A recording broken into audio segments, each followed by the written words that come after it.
Good evening good evening good evening. कैसे हैं आप सब लोग? दोस्तों, मैं हूं सीए रवि सौखिया और आप लोग मुझसे शाम से मैसेज कर रहे थे कि सर जरा पेपर का रिव्यू जो है वो डाल दीजिए, तो ये लीजिए। मैं अब आप लोगों के साथ में आ गया हूं आज एससीएम पीई मतलब CA final costing new syllabus का जो पेपर है उसका एनालिसिस करने के लिए।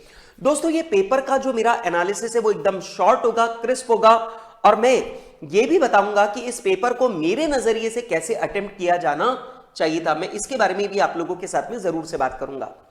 दोस्तों, आज के पेपर में अगर हम लोग देखें तो हमारे पास में जो केस स्टडी और थियरी जो है वो करीब करीब, मुझे ऐसा लगता है करीब करीब हमारे एग्जाम में 35 मार्क्स के करीब ये पूछी गई है।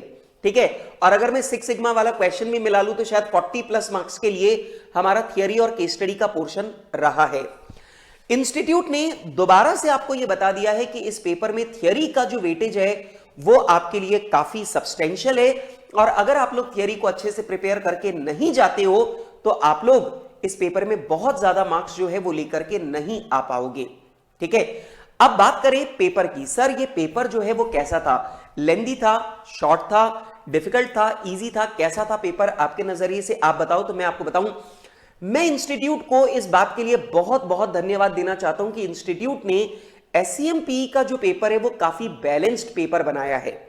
मतलब ये पेपर ना तो टफ था ना ये पेपर इजी था। मतलब मैं ये नहीं बोल सकता वाह क्या लड्डू वाला पेपर दिया है, नहीं।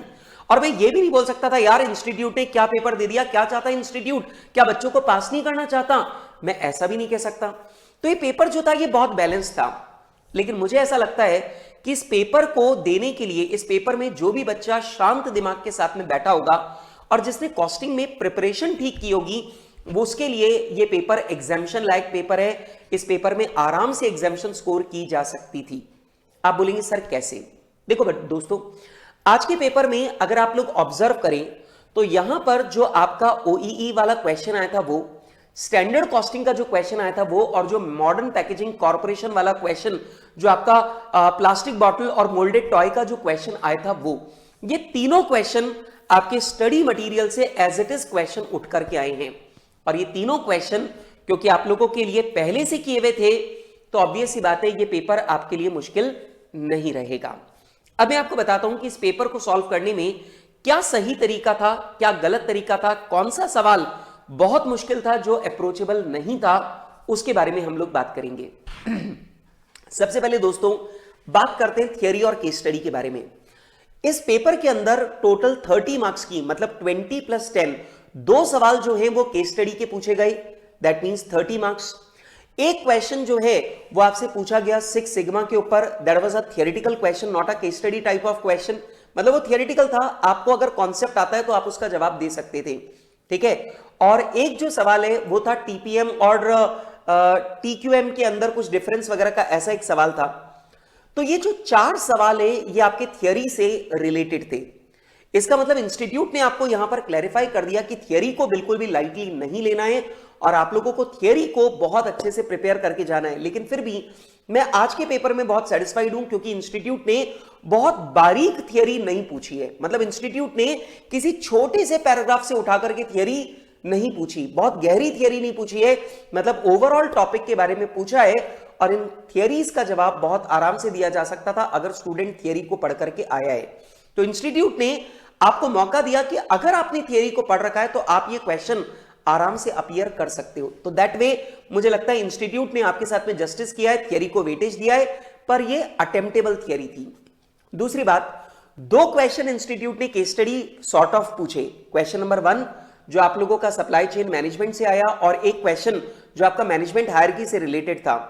तो ये जो 2 क्वेश्चन है, डिसेंट्रलाइजेशन से रिलेटेड एक क्वेश्चन था। ये जो दोनों क्वेश्चन है ये दोनों केस स्टडी के क्वेश्चन थे और 30 मार्क्स का वेटेज कैरी कर रहे थे। अब मैं मजेदार बात बताता हूं, जो केस स्टडी के सॉल्यूशन होते हैं उनमें हर एक स्टूडेंट का जवाब सब्जेक्टिव होता है। मतलब मैं जो भी जवाब लिखूंगा वो मेरे पॉइंट ऑफ व्यू से लिखूंगा और मेरा पॉइंट ऑफ व्यू मेरी तरफ से बिल्कुल करेक्ट होगा। इसलिए इंस्टीट्यूट जो है वो एग्जामिनर्स को ये इंस्ट्रक्शन देके रखता है कि केस स्टडी का जो भी आंसर स्टूडेंट लिखेगा उसे इंस्टीट्यूट के सजेस्टेड आंसर से वर्ड टू वर्ड मैच नहीं होना है। ठीक है। एग्जामिनर को ये छूट दी जाती है कि अगर आप आंसर को पढ़ो, अगर आपको लगता है कि ये आंसर बिल्कुल करेक्ट है और आंसर बिल्कुल ठीक सा लग रहा है, आपको सही लग रहा है, इसके पॉइंट जस्टिफाइड से लग रहे हैं, तो आप इसमें नंबर दे सकते हो। अब एक बात को समझो, एग्जामिनर के माइंडसेट में है कि स्टूडेंट जो भी लिख रहा है मुझे उसके पूरे नंबर नहीं काटने, मुझे उसे नंबर ठीक देने।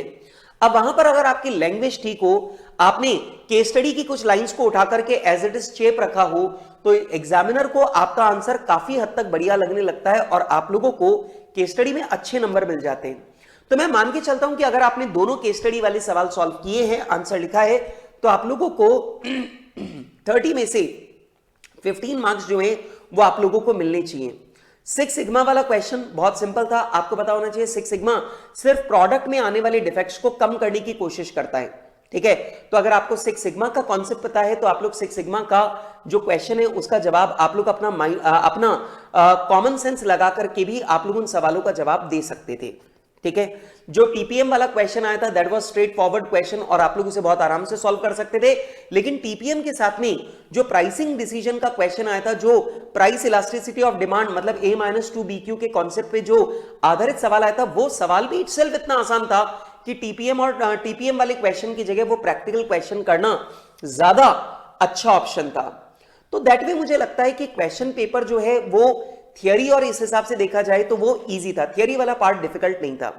प्रैक्टिकल वाले पार्ट में जो आपका ट्रांसफर प्राइस का क्वेश्चन था that was a difficult one, बहुत कॉन्सेप्चुअल था और आप लोगों के ट्रांसफर प्राइसिंग के कॉन्सेप्ट बहुत क्लियर होने चाहिए उस एक सवाल को सॉल्व करने के लिए। वैसे मैं आपको बता दूं, हमारे जो ओल्ड प्रैक्टिस मैनुअल है उसमें इस कॉन्सेप्ट के ऊपर, मतलब एग्जैक्टली सेम नहीं, लेकिन इस कॉन्सेप्ट के ऊपर एक मिलता जुलता सवाल जो है वो हमारे ओल्ड प्रैक्टिस मैनुअल में था। जो हमारी बुक है, जो हमारी फास्ट ट्रैक वाली बुक है, उसमें भी ऐसा क्वेश्चन था। हमारी जो रेगुलर वाली बुक है उसके अंदर भी एक क्वेश्चन इसके ऊपर था। सेम एग्जैक्टली सेम नहीं था, बट कॉन्सेप्ट जो था, जो यूज आने वाला है इस क्वेश्चन में, वो बिल्कुल सेम कॉन्सेप्ट वाला क्वेश्चन हमारी बुक में ऑलरेडी था। तो अगर आप लोग ने वो क्वेश्चन किया रहेगा तो आप अपना दिमाग अप्लाई करके उस क्वेश्चन को कर सकते थे। बट फिर भी एग्जामिनेशन के प्रेशर को अगर देखें तो उस प्रेशर को देखते हुए मैं बोलूंगा कि नहीं, वो क्वेश्चन अटेम्प्टेबल नहीं था, ठीक है। तो ट्रांसफर प्राइसिंग वाले क्वेश्चन को हम लोग एक बार साइड में छोड़ दें और बाकी का प्रैक्टिकल और बाकी का थियरी वाला पोर्शन अगर हम लोग देखें तो मुझे ऐसा लगता है 80 to 90 मार्क्स का जो पेपर है, 80 से 90 मार्क्स के बीच में पेपर जो है वो स्टूडेंट आराम से अपीयर कर सकता था। और दोस्तों, अगर आपने इस पेपर को 80 मार्क्स तक भी ठीक किया है और आपका जो प्राइसिंग वाला क्वेश्चन है, ओईई वाला क्वेश्चन है, स्टैंडर्ड कॉस्टिंग वाला क्वेश्चन है और जो प्लास्टिक टॉय और बॉटल वाला जो क्वेश्चन है, अगर ये क्वेश्चन आपके ठीक हो गए हैं तो आप आराम से एक्सपेक्ट कर सकते हैं कि आपकी एग्जाम्शन आ जाएगी, क्योंकि केस स्टडी वाले जितने भी क्वेश्चन है उनमें पूरे नंबर कभी भी नहीं काटे जाते। इंस्टीट्यूट आधे नंबर तो आपको दे ही देता है। अगर आपकी लैंग्वेज ठीक है और आपने ठीक ठाक सी लाइंस को अगर केस स्टडी से उठा करके अपने आंसर में कॉपी करके लिखा है तो आपको आधे नंबर जो है वो तो आराम से मिल ही जाते हैं। तो मेरा ऐसा मानना है कि अगर आपने 80 मार्क्स का पेपर भी सॉल्व किया है और वो आपने करेक्टली प्रैक्टिकल पोर्शन उसमें ठीक कर लिया है तो आप लोग मान सकते हैं कि इस पेपर में आपकी एग्जाम्शन आ सकती है। लेकिन कुछ बच्चों के साथ में यह भी हुआ होगा कि उन्होंने सबसे पहले केस स्टडी का क्वेश्चन उठाया होगा और 1 घंटे तक उन्होंने केस स्टडी का जवाब लिखते रहे होंगे और बाद में जो बचे हुए 2 घंटे का समय है उसमें वो ट्रांसफर प्राइसिंग के क्वेश्चन को देखकर घबरा गए होंगे। जो बाकी का पेपर आता था, जो बाकी के क्वेश्चन इजी थे, उनको भी वो कॉन्फिडेंटली सॉल्व नहीं कर पाए और उनमें भी उन्होंने कहीं ना कहीं कुछ ना कुछ गड़बड़ियां जरूर से कर दी होंगी। और अगर ऐसा हुआ है तो थोड़ा सा मामला जो है वो डाइसी हो जाता है। लेकिन फिर भी मैं बोलूंगा कि अगर आप लोगों का पेपर ठीक ठाक हुआ है तो आप लोग मान सकते हैं कि आप लोग आराम से इस पेपर को क्लियर कर लेंगे। अगर आपका प्रैक्टिकल वाला पोर्शन ठीक हो गया है तो आप लोग मान सकते हैं कि आप लोगों की इस पेपर में एग्जाम्शन आ जाएगी। That was all my review.